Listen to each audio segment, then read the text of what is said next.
할렐루야.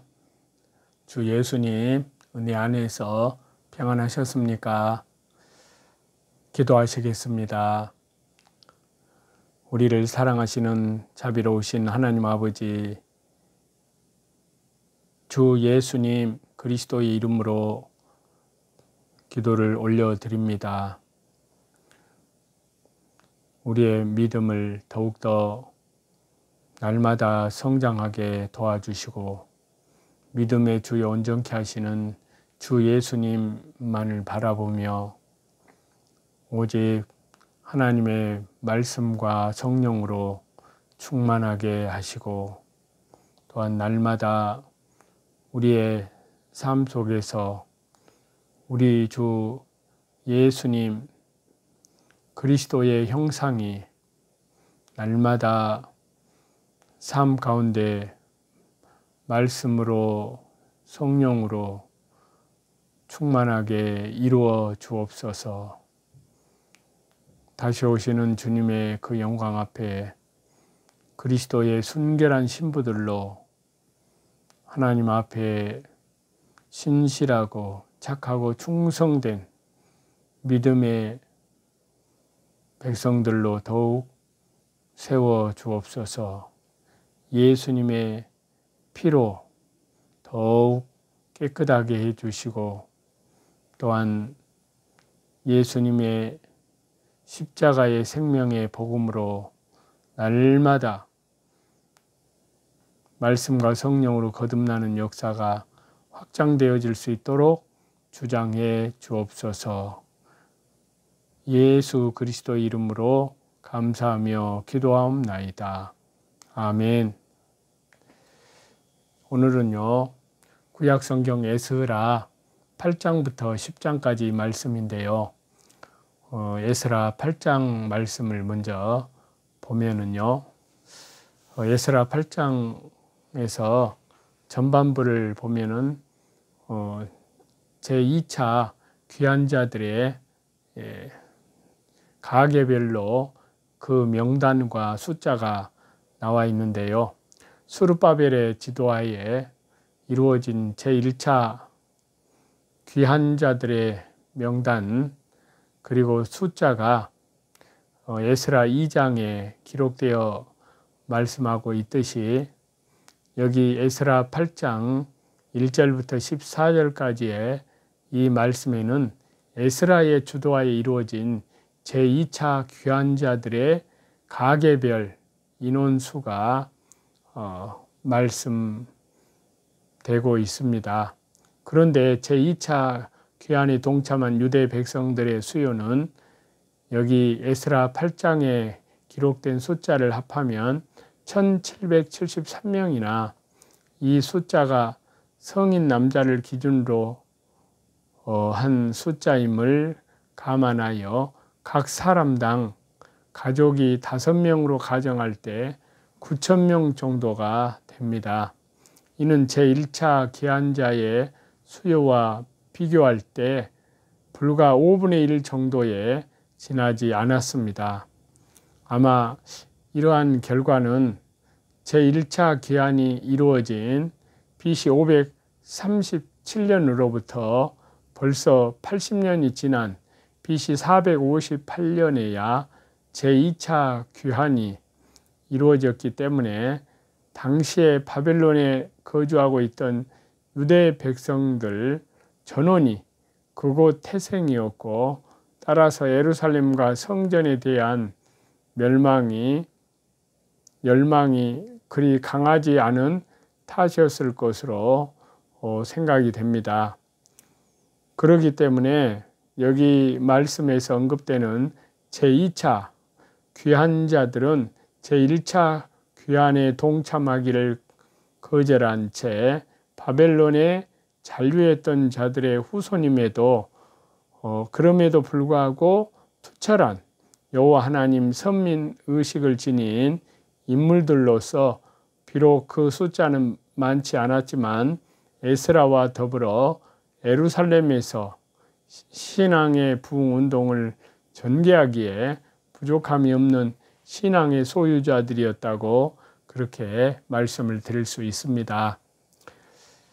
또 한편으로 여기 말씀은 제1차 기한자들의 명단과 마찬가지로 지파별이 아닌 가계별로 기록이 되어 있는데요. 그리고 제2차 기한자들의 가계별 분류를 살펴보면 대부분이 제1차 기한에 동참한 가계들과 일치하고 있고, 다만 스가냐, 요압, 슬로밋 가문의 자손들이 새롭게 참여했음을 알 수가 있습니다. 결국 이러한 말씀을 통해서 우리는 하나님 나라에 들어가기 위해서라면 세상의 만족과 평안을 포기해야만 된다는 사실을 교훈을 받게 됩니다. 에스라의 뒤를 따라 예루살렘으로 떠난 자들은 대부분의 주위 사람들이 바벨론에서의 생활 기반을 포기하기 싫어서 제2차 귀환에 참여하지 않았음에도 불구하고 호련히 모든 것을 버려두고 하나님의 성전을 사모하는 열정만 지닌 채 출발한 자들이었습니다. 바로 이와 같은 모습은 주 예수님의 부르심을 받았을 때 모든 것을 버려두고 떠난 제자들을 연상시킵니다. 따라서 주님께서 약속하신 상급과 축복을 누리기에 합당한 자들이라고 평가가 되어집니다. 진정 우리 성도님들은 하나님과 재물을 겸하여 섬길 수 없고 하나님 나라와 세상 나라를 동시에 추구할 수 없다는 사실을 명심하여 과감한 신앙의 결단을 내릴 줄 아는 성도가 되어야 될 줄 믿습니다. 다음은 중반부 말씀을 보면요, 귀환을 위한 준비 작업들에 대한 말씀을 하고 있는데요. 자, 에스라가 유대 백성들을 이끌고 제2차 귀환길에 오르기 전에 행한 준비 작업들이 여기에 말씀을 하고 있습니다. 이것은 크게 세 가지로 구분할 수 있는데요. 첫 번째는 레위인들과 성전 봉사자들의 모집을 하고 있고요. 두 번째는 금식 선포와 기도를 말씀하고 있고요. 세 번째는 헌물 관리자의 선정이 귀환에 앞서 이루어졌습니다. 우리는 귀환에 앞서 행한 이러한 에스라의 준비 작업들을 통해서 그가 얼마나 치밀하게 하나님의 일을 준비했으며 또 유대의 백성들을 지도했는지 알 수 있습니다. 다시 말해서 예루살렘에 돌아가서 실시할 율법 교육과 성전 제사 제도의 회복을 위해서 레위인들과 성전 봉사자들을 모집을 했고요. 무려 1500km에 가까운 귀환길을 순조롭게 마치기 위해서 먼저 하나님의 도우심을 바라는 금식과 기도에 힘쓴 것입니다. 그리고 헌물 관리자의 선정은 도중에 만날지 모르는 약탈자들을 대비하기 위한 것인데요. 결국 이와 같은 에스라의 조처로 인해서 귀한 여행 중간에 직면한 위기를 무사히 넘길 수가 있었습니다. 한편으로 제1차 귀환 때에도 제사장들에 비해서 레위인들의 숫자가 지극히 부족했는데 제2차 귀환 때에는 애시당초 레위인들이 단 한 사람도 참여하지 않았었습니다. 때문에 에스라가 족장들을 통해서 레위인들을 별도로 모집해야 되었는데 이 사실은 바벨론 포로 생활 기간 동안에 자기 직무를 수행할 수 없게 된 레위인들이 대부분 다른 직업으로 전환을 했기 때문으로 그렇게 보이고요. 또한 완전히 복구되지 않은 팔레스타인 땅으로 돌아가서 겪게 될 어려움으로 인해서 그나마 있던 레위인들도 제2차 귀환에 동참하기를 망설였던 것 같습니다. 따라서 여기 말씀은 몇 가지 교훈을 저와 여러분에게 주고 있는데요. 첫 번째는 세상적인 사업에서뿐만이 아니라 하나님 나라의 사역에서도 치밀한 계획과 준비가 선행되어야 한다는 것을 말씀하고요. 비록 하나님의 지도하심과 보호하심을 확신하고 있던 에스라였지만 현실적인 준비와 또 점검에 결코 소홀하지 않았으며 금식과 기도를 통해서 다시 한번 하나님의 도우심을 간구했습니다. 성도가 하나님을 다시 한번 전적으로 의지하여 모든 것을 주님의 손에 맡긴다는 것은 더 이상 자신이 아무 일도 하지 않는다는 의미가 아니라 도리어 자신은 최선을 다해야 돼 그 결과를 하나님께서 선하게 이루어 주실 줄로 확신한다는 뜻입니다. 하나님께서 기뻐하시는 일들을 훌륭히 수행하기 위해서는 훈련된 일꾼들이 필요합니다.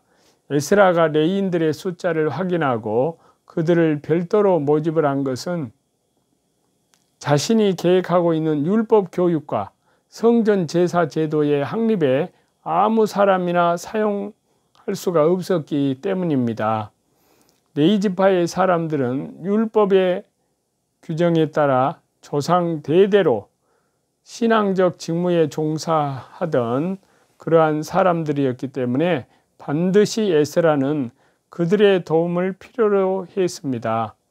오늘날에 있어서도 하나님께서는 복음 전파와 하나님 나라의 확장을 위해서 철저히 훈련받은 일꾼들을 찾고 계신다는 사실을 깊이 교훈을 받습니다. 다음은 예루살렘에 도착한 제2차 귀환자들에 대한 말씀인데요. 에스라의 인도하에 귀환길에 오른 유다 백성들은 여행 도중에 몇 가지 어려움을 겪었음에도 불구하고 마침내 약 4개월 만에 예루살렘까지 도착할 수 있었습니다. 제2차 포로 귀환 경로에 대해서는 이제 본 말씀을 자세히 보면 알 수가 있습니다. 자, 그리하여 그들은 바벨론에서 갖고 온 헌물을 성전에 드렸고요.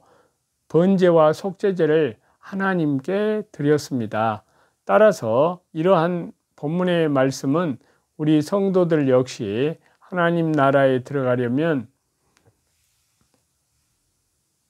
아직 많은 환난을 겪어야 할 것이지만 영원토록 우리와 동행해 주시는 주 예수님 그리스도께서 반드시 천국에 들어가는 그날까지 인도해 주실 것이라는 확신을 일깨워 줍니다. 그러므로 저와 여러분 우리는 그 어떠한 역경에 직면하게 되더라도 자신의 인생 여정에 있어서 믿음의 용기를 잃지 않고 주의 일에 더욱 충성하는 자가 되어야 함을 저와 여러분에게 말씀해 주고 있습니다. 기도하시겠습니다. 하늘에 계신 우리 아버지여, 이 시간 주 예수님 그리스도의 이름으로 기도합니다. 하나님 아버지, 더욱 우리의 믿음이 말씀과 성령님의 그 권능의 손길로 우리의 믿음이 날로 성장해 갈 수 있도록 도와주시니 감사합니다. 또한 하나님의 은혜 가운데 더욱더 우리 주 예수 그리스도의 재림을 향하여 우리의 믿음이 그리스도의 순결한 신부들로 더욱 합당한 하나님 마음에 합한 자로 충성된 자들로 만들어 주옵소서. 예수님의 이름으로 기도하옵나이다. 아멘. 저와 여러분의 영혼을 예수 그리스도 이름으로 사랑하고 축복합니다. 감사합니다.